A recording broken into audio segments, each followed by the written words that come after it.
Alright, silly people, here's the situation. We're meant to prove that the time derivative of an expectation value of momentum is equal to the expectation value of minus dv dx, which is an iteration of Iron-Fest's theorem. That is, the expectation values of things obey like classical physical laws. You're supposed to do this using the form of the expectation value of momentum given by Griffiths in this chapter, um, as well as the Schrödinger equation and some calculus. So, um, starting this off, uh, just going to do the time derivative of that stuff on the right, that dp dt. So it's minus ih bar d dt integral of psi star del psi del x dx. Now we can move that time derivative through into the integral, turning it into a partial derivative of all of the stuff inside. All right. Then split up that derivative using the product rule. So it's psi star del squared psi del t del x.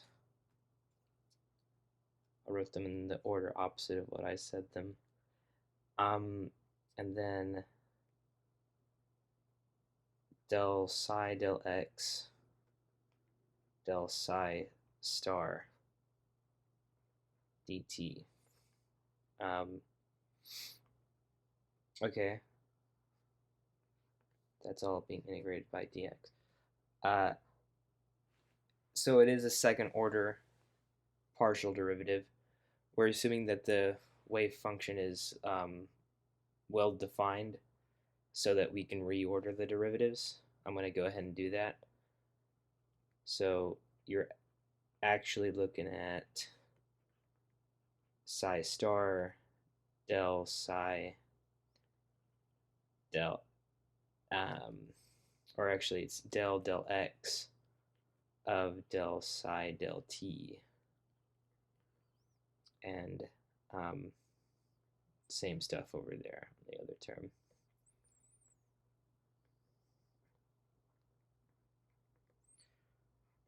Integrated by dx. So this is where you want to put the Schrödinger's equation into play, and then do a little algebra on it to solve for d psi dt and the complex conjugate of d psi dt. So let's just divide both sides of the equation by ih bar. Del psi del t. When you divide by I, it just moves it up top and switches the sign. So it's ih bar or 2m del squared psi del x squared minus v over h bar psi I. Yeah. Okay. Then if you want the complex conjugate of that stuff, so the del psi star del t, flip the signs on the i's, complex conjugate of the wave function,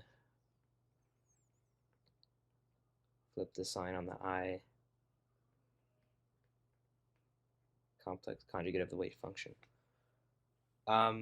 So that should give us a couple of forms that will turn the time derivatives of the wave function into space derivatives, which is really useful. plugging that in to the time derivative of the expectation value of momentum, you just get minus IH bar integral, open bracket, psi star del x. That one was del psi del t, so it's IH bar over 2m del squared psi del x squared minus vi over h psi. And then plus del psi del x times the other stuff. So minus IH bar over 2m del squared psi star del x squared plus vi over h bar psi star, all integrated by dx. All right. What we want to do now, let's distribute the IH bar through and just deal with the imaginary stuff. So we'll even distribute a minus IH bar. So that's just going to maintain the sign on anything that has I on it. So h bar squared over 2m del squared psi del x squared minus v psi plus del psi del x minus h bar squared over 2m del squared psi star del x squared plus v psi star dx. Now, we need to take the space derivative of the first term within the integral, keeping in mind that the potential is also a function of position, so we'll need to do a little bit of product rule to keep that in line. Moving right along, psi star, now we're looking at h bar squared over 2m times the third derivative of the wave function with respect to position, minus, now it's, we'll do v del psi del x and psi del v del x. And then the rest of it doesn't change at all. Just reordering it so it fits better on the page.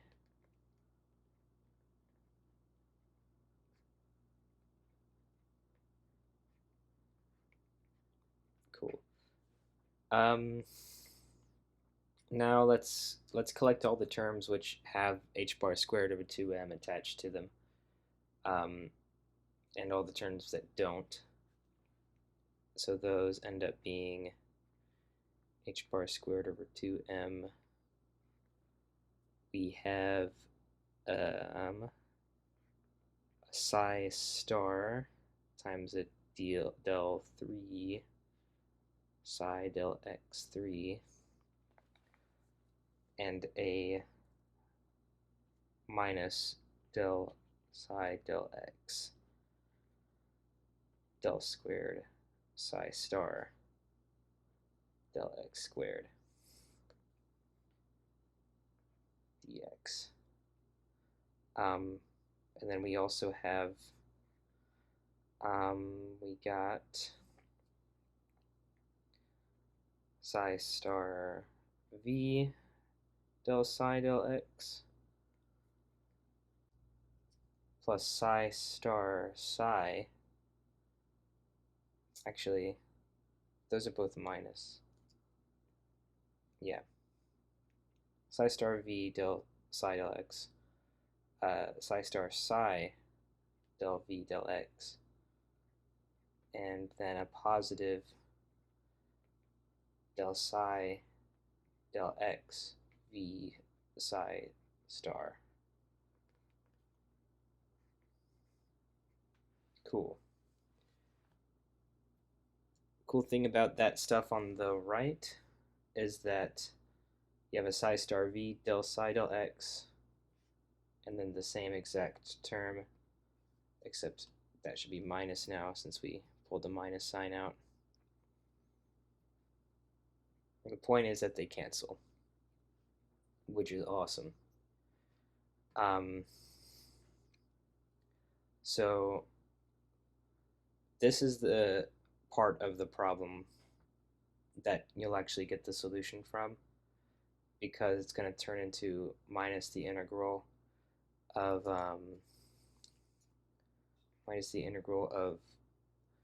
del v del x times psi star psi dx, which is the same as writing del v del x square modulus of psi, which is the definition of the expectation value of minus del v del x.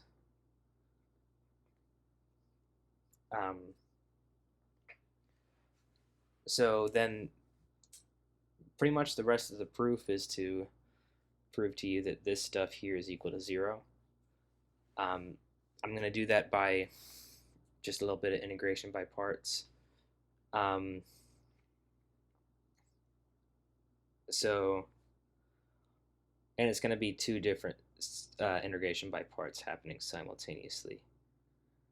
So, on the term on the left there, we're going to have u is equal to psi star, du is del psi star del x dx, dv is del cubed psi del x cubed dx, and then v becomes del squared psi del x squared dx. No dx. Haha. So, okay. On the other side of that, we'll have u be del psi del x with a du of del squared psi del x dx, and then a dv of del squared psi star del x squared dx, which when you integrate that is just del psi star del x. Awesome.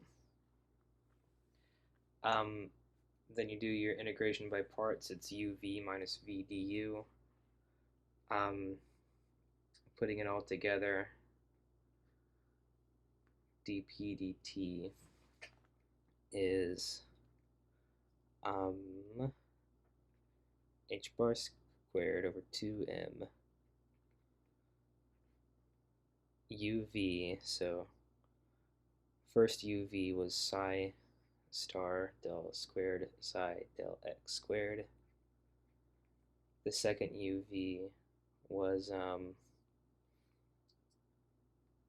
del psi del x del psi star del x minus the integral of v du, so it's del squared psi del x squared times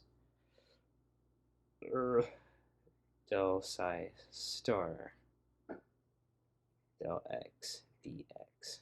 And then the other integral v du is del psi star del x del squared psi del x squared up there dx. And look at that.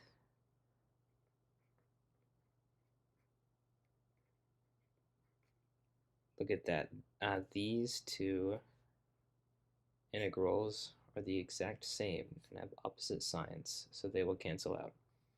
And also, the wave function will typically be 0 at the boundaries, treating the boundaries in this case as negative infinity, positive infinity.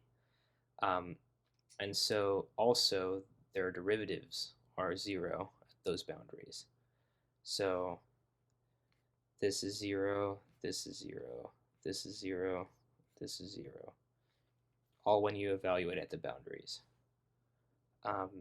So what you're left with at the very end is dp dt equals minus del v del x,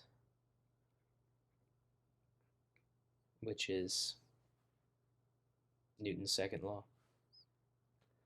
All right.